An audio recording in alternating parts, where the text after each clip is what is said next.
It-12 ta' Marzu qed jibqa' mfakkar bħala l-jum fejn il-Parlament approva biex it-tieni ħadd ta' Ottubru ikun il-jum iddedikat għan-Nanniet.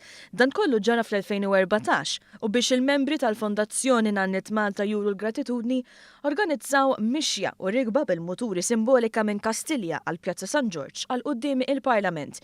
Il-fundatur tal-Fondazzjoni Philip Kirkhope spjega għalfejn għandna nkunu kburin li għandna jum iddedikat għan-Nanniet. Naħseb hekk mhux l-uniku it-tieni pajjiż fid-dinja li xi ħaġa bħal di ġiet approvata fil-Parlament uffiċjalment, speċjalment bħala jum in-Nanniet.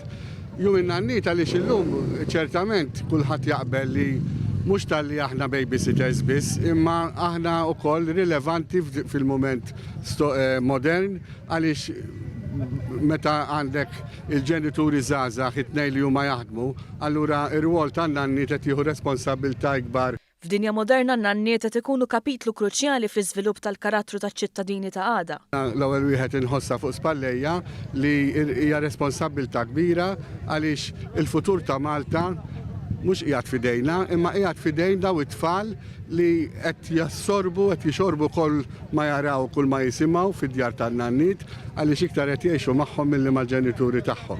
Intant staqsejnieh fuq ħidmet il-Fondazzjoni lilin mill-attività tal-ħadd. Għandna żewġ attivitajiet prinċipali għax is-26 ta' Lulju hija l-festa ta' Sant'Anna u San Ġwakin u fit-tieni ħadd Ottubru aħna wkoll fiż-żewġ okkażjonijiet nagħmlu qudiesa diretta fuq it-television li allura biex nikkommemoraw din l-okkażjoni u ovvjament ikonna l-President tar-Repubblika magħna u minnaw insellmilha u anke l-Speaker Anġlu Farrugia li t-tnejn li huma jtuna ħafna support matul is-sena u fil-fatt is-sena l-oħra minnija għand il-President u nittama li dis-sena wkoll nerġgħu nagħmlu hemmhekk San Anton.